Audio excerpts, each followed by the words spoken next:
Lovely. We have with us Dan NewBy today. A short introduction before I hand it over to Don.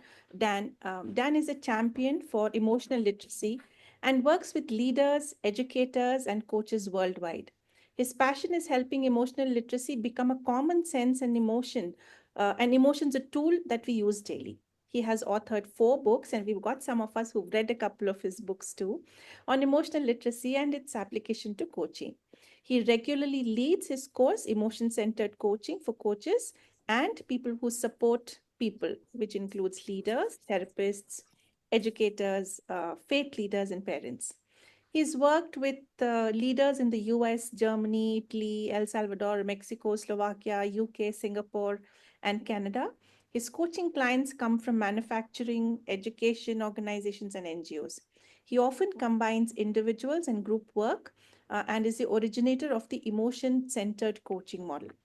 His training and mentoring of coaches occurs primarily through his online training programs, virtual and live masterclasses. Um, Dan holds a bachelor's degree from the Drury University. I'm hoping I'm pronouncing it correctly. His coach training was with Newfield Network, where he studied his integral and somatic coaching. He's trained as a Clifton Strengths Finder coach through the Gallup Organization London and holds a PCC from ICF with more than 7,000 hours. So we are in very safe hands. Dan, over to you. Thank you so much. Thank you, Shanti, very much. And thank you for having me. I'm delighted to be here. So today, because of scheduling confusion, we're just going to go an hour or a little bit shorter, and I won't be able to do a coaching demonstration, but I've already told Shanti I'm happy to come back and do a demonstration. So if that appeals to you, you let me know. Also, let me just say that in the chat, you don't have to go there now, but I put a link that's to an emotional regulation assessment, and I'll share what that's about when we get to that in the presentation.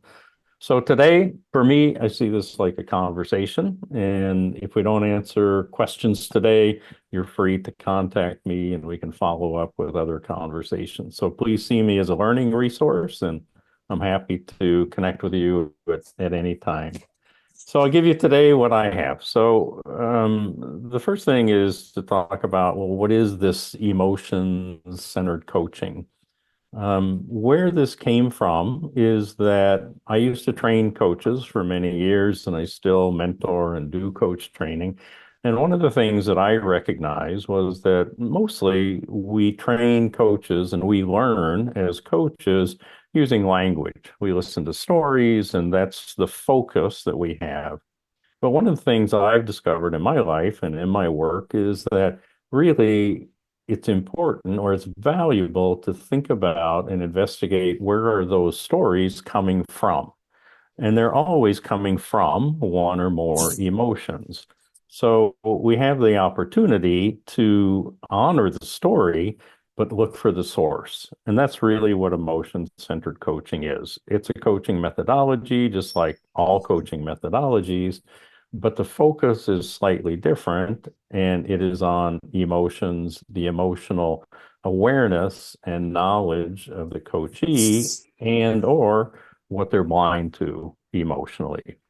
So why emotions and emotional literacy? Well, I'll give you a short introduction. This is both personal and professional. It's personal in the sense that when I was growing up, we didn't talk about emotions. It's not that I had a traumatic childhood, but like most people, we just didn't explore emotions. My parents didn't talk about them, although my house was full of emotions. We just didn't have the conversation about them. So I grew up mostly emotionally ignorant, certainly emotionally illiterate. I didn't have a language for emotions. I didn't know how to name them. I couldn't distinguish one from another. And so I was really, in that sense, at a loss when I went through a period in my life that was very difficult. And I think of it as dark. There was a lot of emotions that now I recognize as fear and anxiety and loneliness and despair. And I kept thinking there must be something here. There must be something that I haven't learned that would be beneficial to me. And what I discovered was this emotional ignorance and emotional illiteracy. Professionally, I could see as a coach and as someone who trains coaches that this is something, it's not just me lacking this, it's really all of us, that all of us are to some degree emotionally illiterate. So I began focusing on that because it had helped me so much, and I saw how it helped my coachees. And so my work since around 2010 has been almost exclusively in the territory of emotions from a practical perspective. So here's my vision. I see a world in which emotions and emotional literacy are considered common sense in the same way that we embrace linguistic literacy today. You know, most of us, when we go to a restaurant, the waiter doesn't say, "Are you literate?" before they give you a menu. They just assume that you can read a menu. And most of us can. So it's common sense that we're linguistically literate, but it's not common sense that we're emotionally literate. And that's what I would like to see change. I believe that many of the biggest challenges we face individually and collectively can be resolved through increased emotional literacy. And that's what I find in my coaching constantly is that by exploring this area with my coachees, they come away with a deeper understanding of themselves, but also they find new possibilities in terms of how they might resolve their challenge. This belief, my belief, is based on the impact emotional literacy has had on my life, which is completely different than it might have been otherwise, and the benefits I've seen for my clients. So let's just stop and think about how we think about emotions. So emotions are something that humans have always had. But humans have always looked for some interpretation that made sense to them. And in your tradition, in Asian tradition, in South American tradition, in native traditions, in what we would say the industrialized world, we all have interpretations of emotions, but we don't think of them as interpretations. And that's what I would like to highlight is that if you think about it, we have always been pursuing a way to understand emotions because if we could understand them, then we could use them, then we could navigate them. We like to talk about controlling them, but I'm not sure that's possible. But we certainly could be more at ease with and understand why we have emotions as a human being. So the Greeks, they tied this to the body, to bile, to your digestive system. And so there was black bile and there was yellow bile. And it had to do, they thought that if they could manage what they ate and how they ate and their nourishment, it also had to do with their emotions. And in fact, they call them humors, which we now call moods. And so we're not that far away, right? We still understand it differently, but that's how the Greeks understood it. The Romans, they had a completely different way of thinking about this. They thought about the gods. You know, the gods manipulated people to behave in the way they did. So they put envy in one person and they put passion in another person. And we might think that's a little silly, but on Valentine's Day, if we think about Cupid coming out and shooting an arrow through your heart and you falling in love, Cupid was a Roman god. So we still retain a little bit of that interpretation. There's other cultures that have blamed demons or devils. Emotions are a sinister force. They're dark. They're something to avoid. And that's another interpretation. Our interpretation, the one I see in the modern world in the last 100 years, that our interpretation has been what I would call psychological. When we were dividing up sciences, when we were trying to categorize everything that we experience into a science, we created psychology and we put emotions into that domain.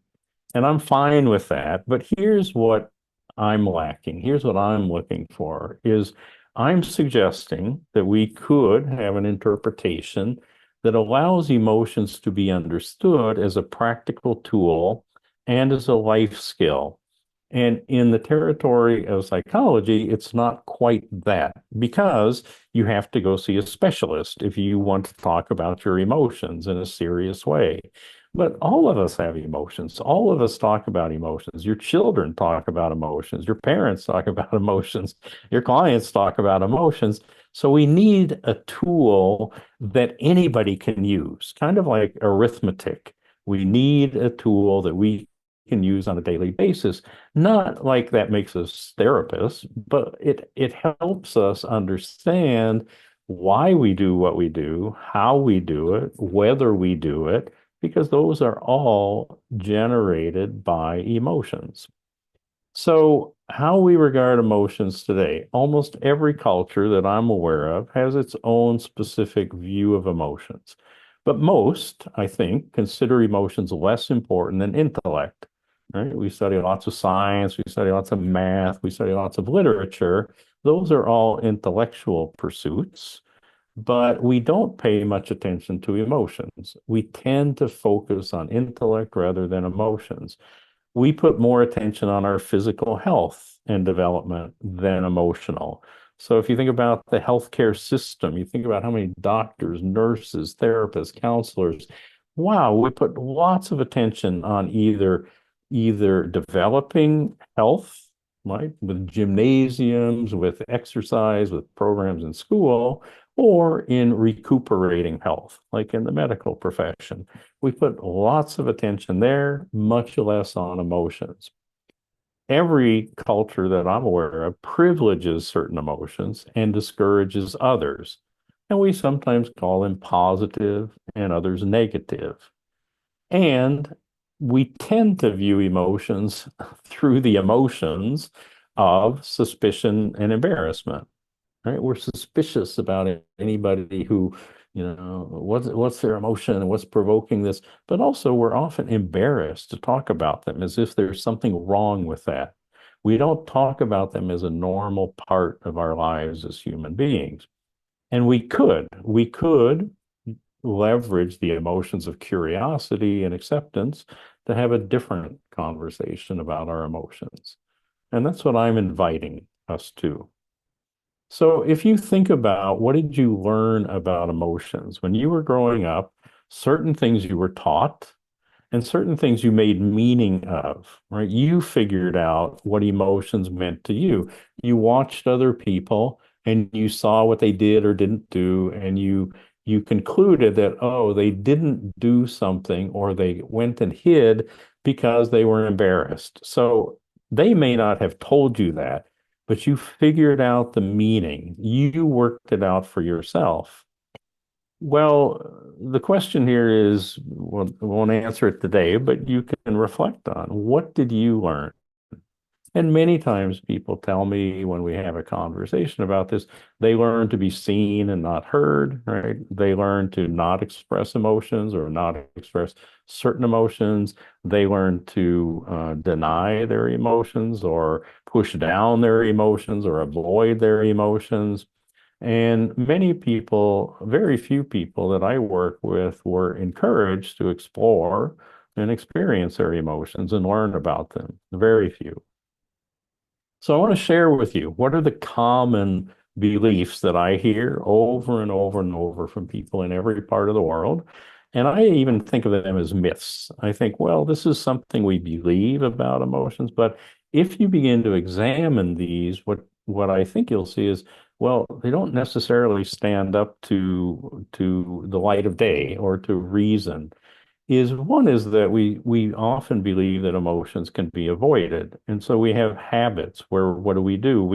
We get busy, right? We we avoid emotions in lots of different ways. We avoid them through working. We avoid them through watching movies. We avoid them through sometimes overeating or over drinking, or there's lots of ways that we go about trying to avoid our emotions.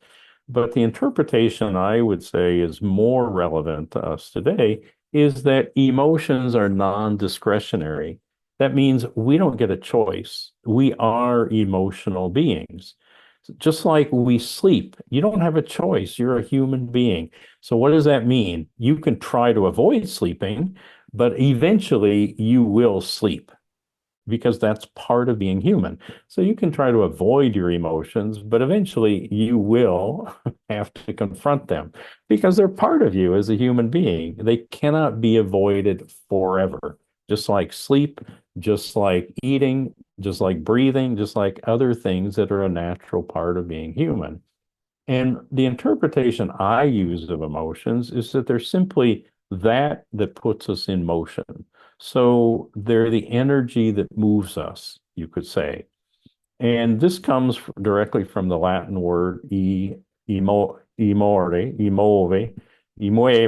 So it's really the original interpretation of what is an emotion.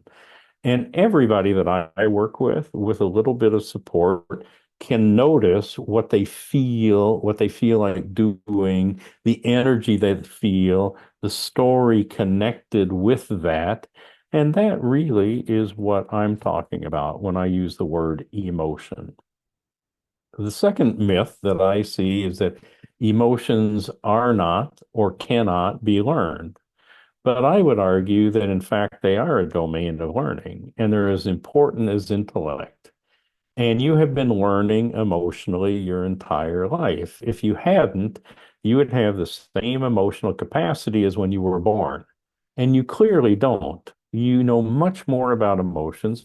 You're much better at regulating and understanding and navigating your emotions. So you have been learning emotions your entire life.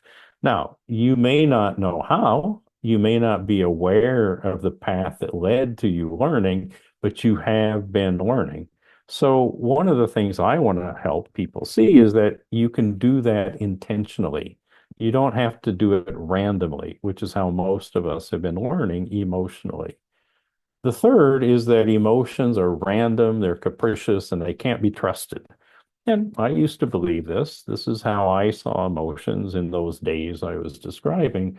But the new interpretation for me is that emotions have a logical structure, they're predictable reactions to experiences, and they can be trusted to inform and guide us. So I'll share a little bit more about the logical structure.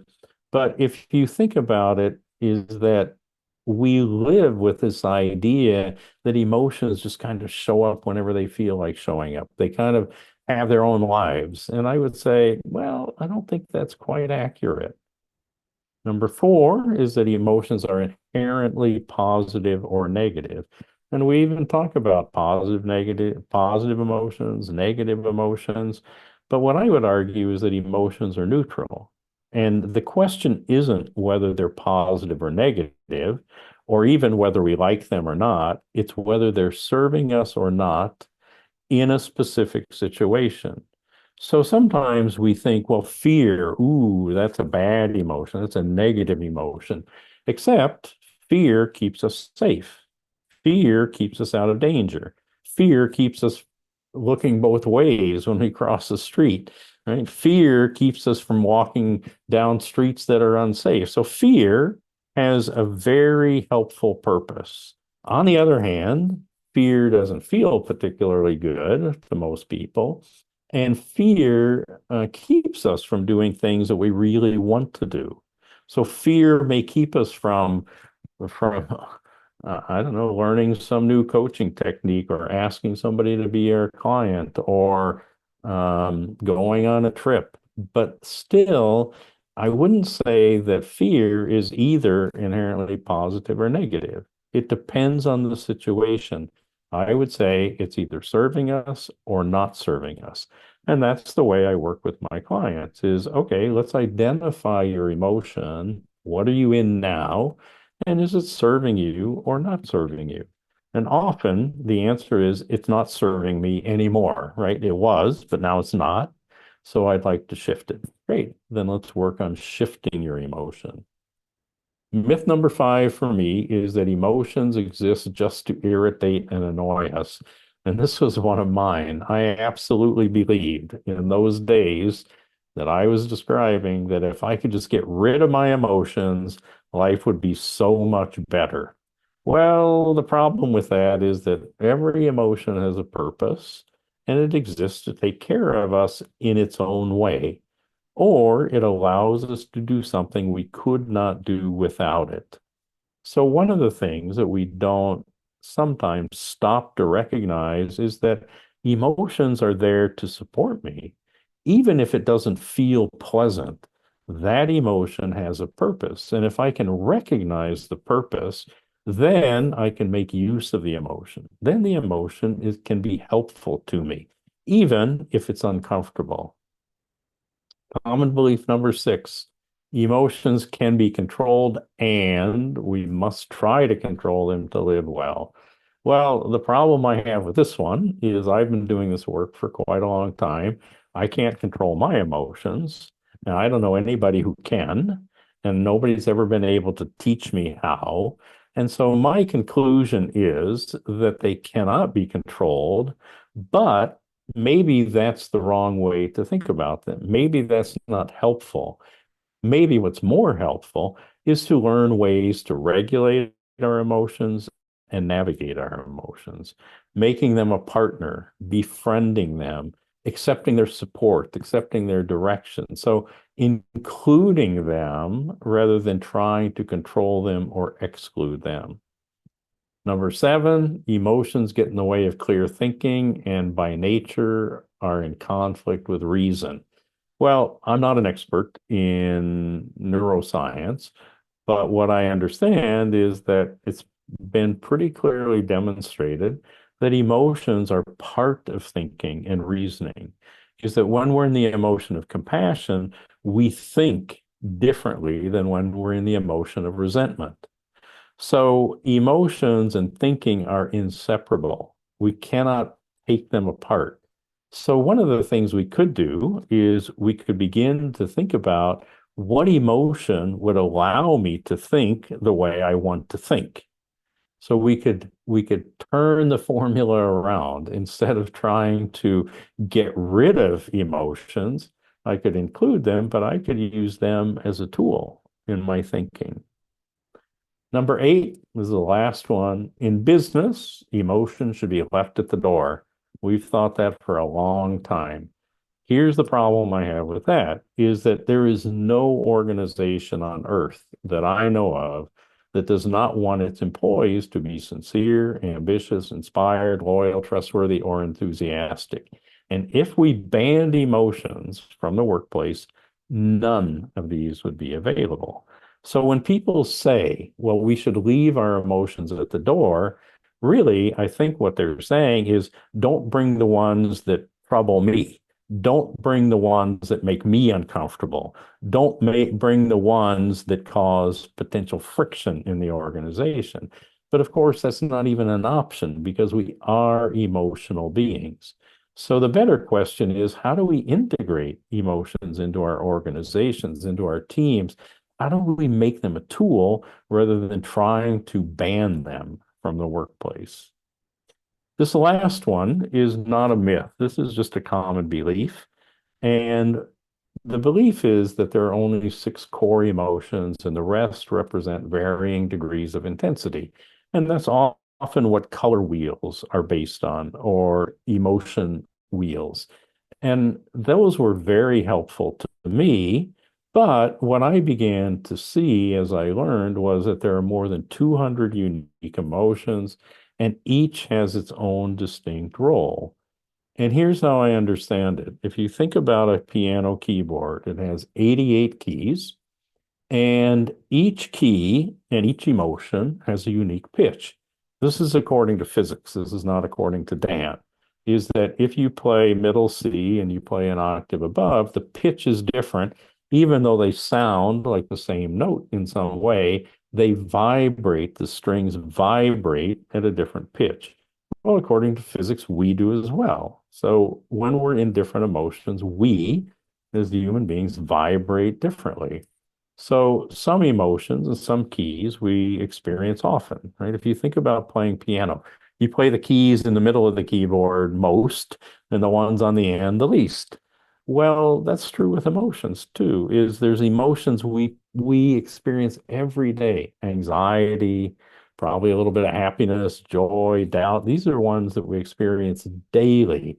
And some emotions are quite rare, like anguish, like rage, like despair. Those are more at the ends of the keyboard. But we need to understand them if we want to truly understand the whole range of emotions. Volume does not change pitch, meaning if I play again middle C, if I play it lightly or if I play it very firmly, the pitch does not change. The volume changes, but the pitch does not change. It still vibrates at exactly the same cycle per second. Well, with emotions, it's the same too. Anger is often thought of as a very loud emotion. We yell, we throw things, we break things. But anger can be very quiet as well. We can ignore people. We cannot return their calls. We can turn a cold shoulder, right? We can gossip about them. So volume does not change the pitch of the emotion, is that it's always anger is anger, irritation is irritation, annoyance is annoyance, frustration is frustration. They may have similarities, but they are distinct emotions. Keys and emotions often occur in groups. We play chords on a piano. We have clusters of emotions, anxiety, fear, doubt. Those hang together. We feel those, we experience those often in similar situations, but they are distinct emotions. They're kind of like a cluster of grapes. They hang together, but each is an individual fruit. Some pitches and some emotions feel consonant and others dissonant, meaning some feel pleasant and some feel unpleasant. And finally, the speed of both varies to match the needs of the moment.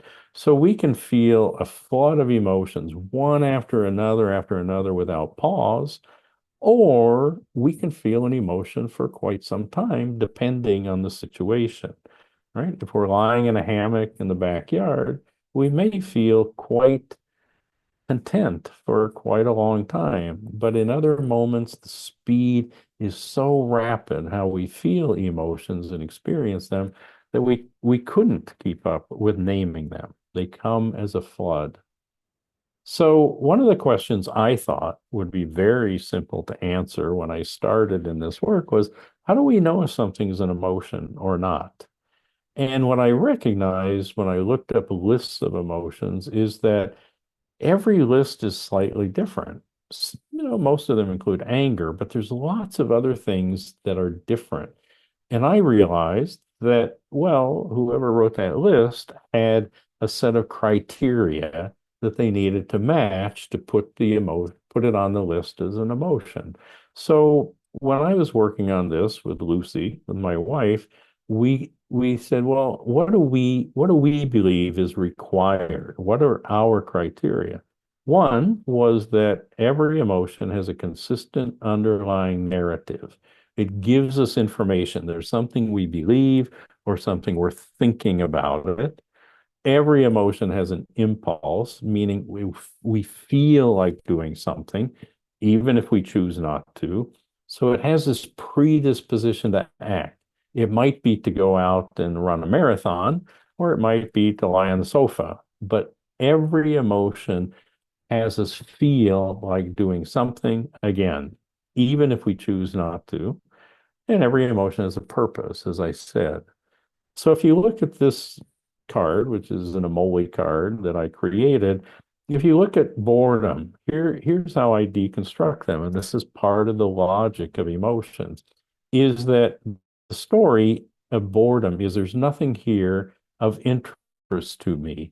So when we're reading a book or watching a movie or having a conversation, if we feel like there's nothing of interest, nothing of value here for me, then that often triggers or is associated with boredom. And our impulse is to look for something else to do. Think about it. You're going to have an in-person gathering, and if you're having a conversation with somebody and you find that there's nothing of interest to you in the conversation, what will you do? You'll go look for someone else to have a conversation with. Right? If you're watching a movie and there's nothing of interest to you, what do? You stop the movie, you change the movie, or you leave the theater. So the purpose of boredom, though, is one we overlook, is what does it do for us? What's its purpose? Well, it moves me away from things of little perceived value. So boredom, if we look at it through this lens, is in fact a great time saver. It focuses our attention on things that have value and interest to us. And that's reflected in the emotion of curiosity. But every emotion, every one of the 200 I mentioned, can be deconstructed in this way. And that's exactly how I work with my clients. So, one thing I do is I work with clusters. So, we actually take these apart. We look at these. We say, well, what is the difference between fear, anxiety, and doubt? So, when I have a client who comes to me and they say, oh, I'm really anxious about something, okay, let's stop and talk about that. Like, what is anxiety? What is fear? What is doubt? And what I find is often just getting clear on the interpretation, clear on the distinction of what these each are, helps the coachee know what to do next. It gives them some insight. So this is something I often do is work with clusters. And those of you who have read the book know there's lots of clusters in there. You can go, you can make up your own, you can investigate them. But what this allows us to do is to distinguish between closely related emotions. And that, for me, is essential. It's an essential tool of coaching. So one other connection that for me is really important is this one. It's between the storyline, which is the story or the narrative or our belief, and the emotion that it is coming from. So when I work with people, I'm listening, they're talking about unfairness, but what I'm hearing is, oh, this sounds like the emotion of resentment. And if I know that, then I also know what their impulse is. What do they feel like doing? And I also can think about what's the purpose of resentment. If I hear them talking about things being unexpected, oops, unexpected, then, oh, a surprise, right? If I hear them talking about having enough satisfaction, not having enough dissatisfaction, so these for me are essential connections to make. And these are what help us attune our listening to the coachee. They're telling us a story. We're hearing probably the emotion that is generating that story. So that gives us a place to begin with them, to investigate what emotion are they experiencing? How is that a barrier? And what emotion might be more helpful to them? So let's talk just a little bit how emotions shape our. Sorry, we got somebody unmuted. If you could mute, please. So specific emotions determine what we do. For instance, curiosity, boredom, wonder. Those have a role in us deciding what we want to do. Specific emotions play a role in how we do it. Will we do it from service, compassion? Will we do it with impatience? And there's others in this category. But specific emotions determine why we do it, right? Do we do it because we feel empathy, we feel pity, respect, compassion, obligation? There's a whole list of emotions here that shape why we do what we do, who we do it with, right? If we feel trust or distrust, loyalty or disloyalty, right? Enjoyment or not. So those have to do with who we interact with. And finally, if we do it at all, sometimes we don't engage at all because we lack enthusiasm, or we engage because we feel faith, or we don't do it because we feel complacency. So one thing for me that's important to learn about emotions is that they have characters. That they aren't all equal. It's not one size fits all. And although they're all important, they're all essential, they have different roles in our lives. And so when you see this, then when you listen to a coachee and they're talking about, well, I don't know why I do that. I don't know why I don't know how I did that, or I don't know how I could do that. Well, then we know what territory we're in terms of the list of emotions. So, what is emotional literacy? Emotional literacy, according to Claude Steiner, who wrote a lovely book on it in the late 1990s, said emotional literacy helps your emotions work for you instead of against you.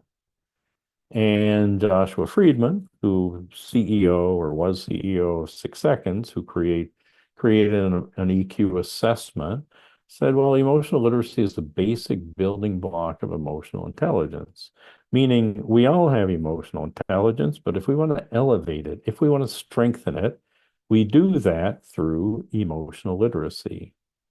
So here's for me, the analogy is that if we want to assess our intellect, our IQ, right, we can do that. If we want to assess our EQ, we can do that. How do we do that? Well, we do that through an assessment, right? We all took IQ tests. Now we're all taking EQ assessments. And here's what we do to build and strengthen our IQ or to leverage it.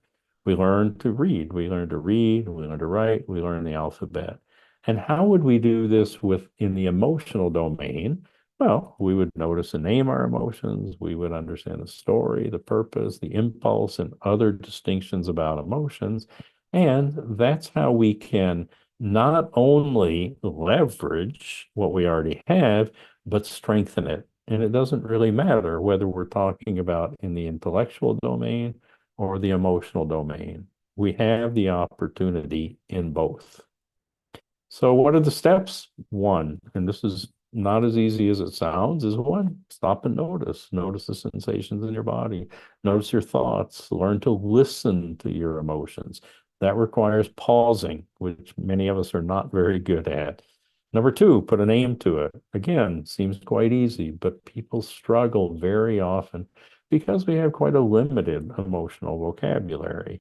Number three, learn their story, their impulse, their purpose, build precise distinctions, really come to understand them. And four, learn to navigate, learn to use them, learn to anticipate and select emotions. How do you shift emotions? Learn to be in choice with your emotions. So these don't always come one after another. We're constantly going back and noticing anew and learning new emotions and building our knowledge base. But once we understand that we can do it, that it's really just a simple process of one thing and next thing, well, then we can see that there's nothing terribly mysterious about it. It's just simply basic learning. So right now, here's what I'm working with. I'm working with these four domains: emotional intelligence, emotional literacy, emotional resilience, emotional agility, and the sum is emotional regulation. I believe that what we're all after, essentially, even when we take an EQ assessment, no matter what we do in these areas, is that what we're really looking for is the ability to regulate our emotions, to be in choice. And this is the work that I do with people. So when I work with educators, when I work with leaders, it's not learning for the sake of learning. It's learning for the sake of being able to behave differently, to be in choice. So I told you I would talk about the link in the chat. So my partner Marcel Burnell and I are developing an assessment And tool that for we're people who've sorry. joined after you joined, may I request you to post the link again? I don't think they can see chat before. Uh okay. Well, it is at the top of the chat there. I've just posted it again. Okay. Thank you. That's all I know how to do. So there, I've done it. Okay. So today, this is very propitious that today we're having this conversation because today we're launching, sorry, phase three trial, and we're looking for 1,000 participants. So we would be delighted if you would take this. It takes 15 minutes. You'll get a short report at the end that talks about those areas I showed on the previous slide. So you can always use the notes and put this in. But I'd be delighted if you would take it, if you would share it with anybody you would like to share it with, whether it's clients or whether it's people in your family. because what we're doing right now, we've based everything I said up till now is based on my learning, my individual learning, what I've read, my sense, my intuition, and now we're testing all of that with this assessment. And it's really great because the results are coming out to verify, yep, this is how emotions work in human beings. So the idea of this is to help you see yourself in the emotional domain more clearly. So I'd love for you to participate, and this is something you can write me about as well, if you would like. So here's the thing is when we think about leaders, think about every leader needs energy. And what does that come from? Ambition, prudence, frustration, patience. Those all have to do with the energy of a leader. Leaders need resilience. And what are emotions that support resilience? Curiosity, stubbornness, not so much, faith, despair. These are all related to the resilience that a leader has. What about proximity? The ability to be close to others or distance yourself from others. That's really important for a leader. It's not one size fits all. The assurance of a leader, whether it's self assurance, or it's trust in their team or confidence, essential in a leader. The regard a leader has for themselves and others that depends on respect and admiration and many other emotions. So one of the things we can do when we work with leaders is look for what is it that they want more of? What is it that they want to change? What would help them feel like they're being a better leader? And then look for the emotions that support that or that are barriers to that. There's no aspect of leadership, as far as I know, that is not impacted by the emotional capacity of the leader. This is a great reason for us to be learning in this area. The final thing I want to give you is this. So this is what I can't demonstrate today, but what we're doing in emotion center coaching is one, we're focusing on the emotions producing the coachee's story, as I already said. They talk about the loss of something important. We hear sadness. So we're not focused on the story, we're focused on the emotions generating the story. And then we clarify with the coachee, like, what emotion is that? Because many times there's more than one. So, what's the predominant emotion that is causing this challenge that they're there to talk with you about? There is one, but we need to investigate. And we might be able to guess to some degree, but we really want the coachee to see it clearly and tell us. The third is we want to create a shared interpretation of that emotion. Sometimes people have interpretations of emotions that are not useful. I'll give you a simple example. Many times I have coachees who say, oh, I feel guilt. And when I say, well, what's guilt? They say, I did something wrong. And I would say, well, maybe, but there's more to it than that. You did something that violated your personal values or beliefs. It's not wrong morally what you did. It doesn't align with your values. That gives us a completely different understanding of guilt and why we feel guilt and how we resolve guilt than just I did something wrong or I did something bad. So this is an essential conversation. We explore whether the guilt or that emotion is serving them or not. And many times the answer is, yep, I get it now, but I don't need to stay there. Okay, well, if that's the case, then what emotion do you believe would serve you better? And this is a beautiful conversation because why? They're in one emotion and there's 200, 300 more. In fact, Chat GPT says there's a infinite number of human emotions. So you've got a big field to choose from. And the question isn't how do they get there? The question is where do they want to be emotionally? What would help them the most if they could find a way to shift? And the last is how do we co-design actions or practices that strengthen that emotion they would like to be in, to make it more habitual, to make it more available? And this is really the coaching. So for me, this is something, again, apologies, I can't demonstrate today, but I'd be very happy to. Or if you want to contact me, I can share more about it. but there's a way to bring emotions organically, and I would say conversation that benefits the coachee enormously. And this is what I've seen in the last 10 or 12 years of using this methodology. And I have to tell you that it makes the coaching shorter, in my experience, deeper. And it's not necessarily a good thing for sales because instead of 10 sessions, you only need 6 sessions.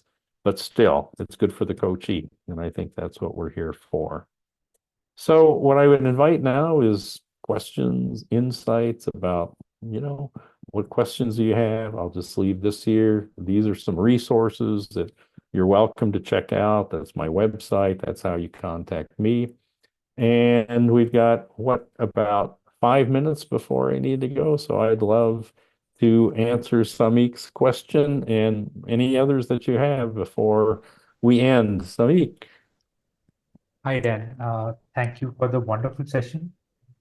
Can you just give me an example of this last point, working on actions or practices to Uh-huh. develop an emotion? What would that look like? Yeah, sure.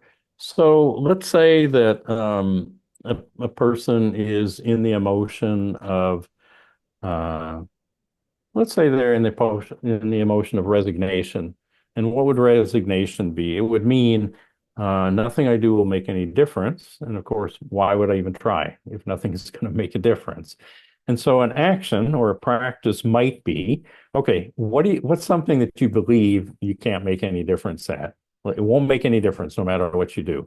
So you find something that for them, it might be quite small, but a challenge for them that if they were to in the emotion, let's say, of curiosity, try it, and then have a conversation about, well, did what you do, is when you did what you did it have an impact? Did it make a difference? And then if that's true, where's the evidence for your resignation that nothing you do will make a difference? So we find little ways. It's sometimes things they already do. It's just doing more of it. It's not necessarily something new, but it's helping them find a way to recognize that the resignation they're in isn't the truth. It's just an emotion. It's fine that they're there, but it's a barrier for them to move forward. And so we look for what's the emotion and then what would they need to generate that emotion. And this is the beautiful part for me because they might choose adventurousness, they might choose hope, they might choose self-compassion, they could choose anything, but there's always some action or practice that you can create with them that will help them strengthen that other emotion. And so the next time you come together, if they've been practicing, they'll generally say, well, yeah, I still feel resignation sometimes. It's still there, but I see a light, or I see the possibility. I have more hope. I say, okay, well, let's keep working on that. So it's not that things change necessarily, immediately. It's not like a switch, but they see a path. And this is what I mean. Once they get on that path, then generally after 6 sessions or so, they don't need me. They know what they need to do, and it's really just having the discipline, rigor, and support to do it. Yeah. Is that helpful, Sami? Yes, thanks, Dan. It was very helpful. Okay, thank you. Okay, so Hamide. Yeah, thank you. Hello, Uh-huh. everyone. Really, thank you for such an interesting session. I'd like to ask your suggestion after such a navigation of emotion in client, what is the best approach in order to acknowledge the emotion and not attach to ourselves or especially when we are triggered?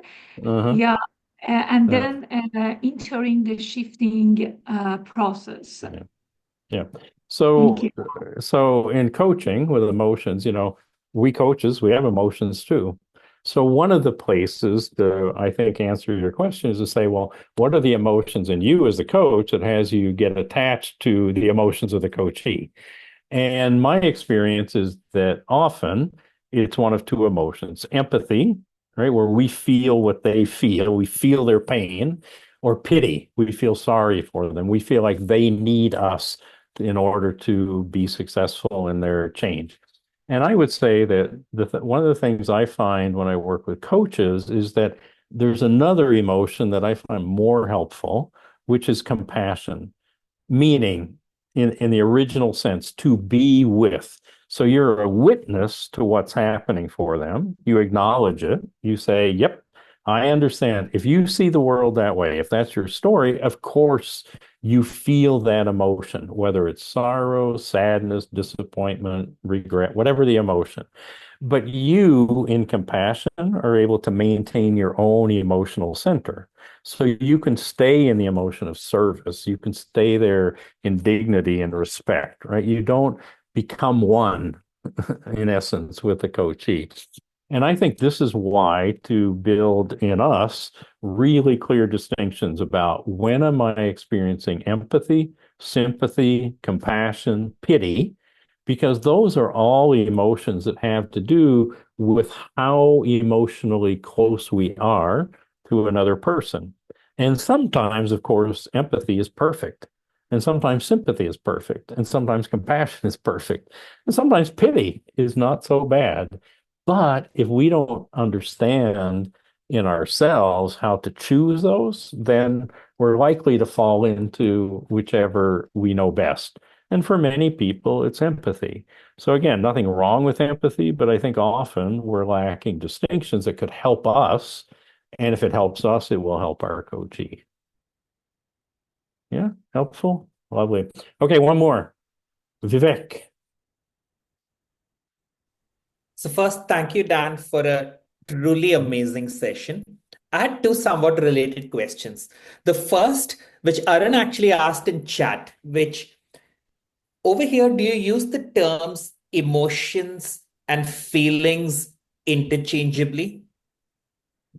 So my answer is no. And the reason is because a feeling is so vague, it's so general. So we can feel something in the body somatically. Sometimes when you ask people how they feel, they tell you what they think, right? We can feel like it's going to rain. We refer to intuition that way. So I would say what I do is I don't ban it, but I tend to avoid the word feeling because it is so vague. So with my coachees, I explain this. And then I ask them, okay, you feel that. That's what you're experiencing. Great. But now can you name the emotions that are part of that experience? And that's how I work with them to get clearer on what are the specific emotions that they're experiencing. Got it. That's actually the perfect segue into my next question because I connected a lot of what you were talking about with, say, some of the learnings in the NVC world, where when a client brings up an issue, you want to connect with what they feel. And in that sense, it's emotions, Mhm. not Yep. the I feel, and connect that with what they need and make them realize that they are Sure. attached to a particular strategy and Mhm. let them see that there are different Yeah. strategies to approach that underlying need. But I Yep. really like the thing which you brought up, which is the shifting of emotions, which is when you're looking at a particular emotion and constructing a narrative, and then you can Mhm. shift the emotions so you can look Mhm. at that in a completely different perspective. I think I'm Mhm. looking forward to reading the book and consuming Okay. some of these resources. It'll be very useful for me as well as Great. clients. Thank you so much. Thank you.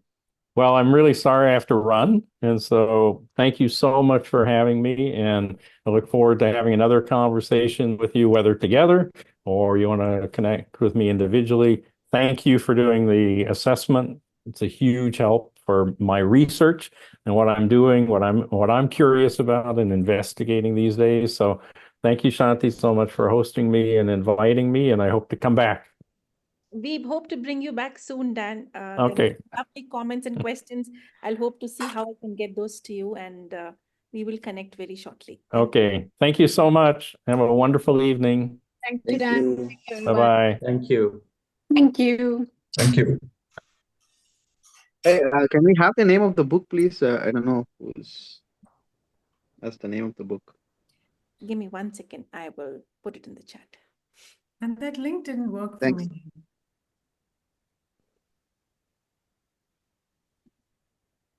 That link is working. Hmm. Tried So several times. I stuck a link to the resources, which I think also includes the book. And the thing with that link is keep trying it. I think that underlying website can't take too much load. So it's sporadically 503s. But if you just try it again in a few minutes, for me, it's been working and not working quite a few times throughout the session. Okay, good to know. Thank you.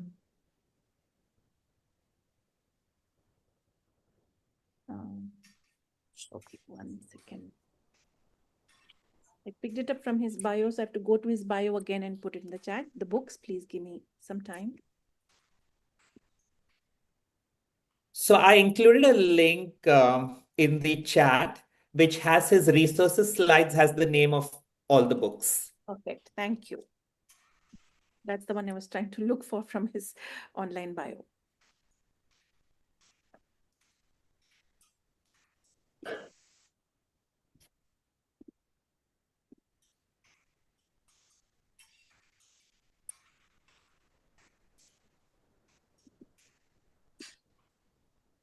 Thank you, Shanti. Excellent session.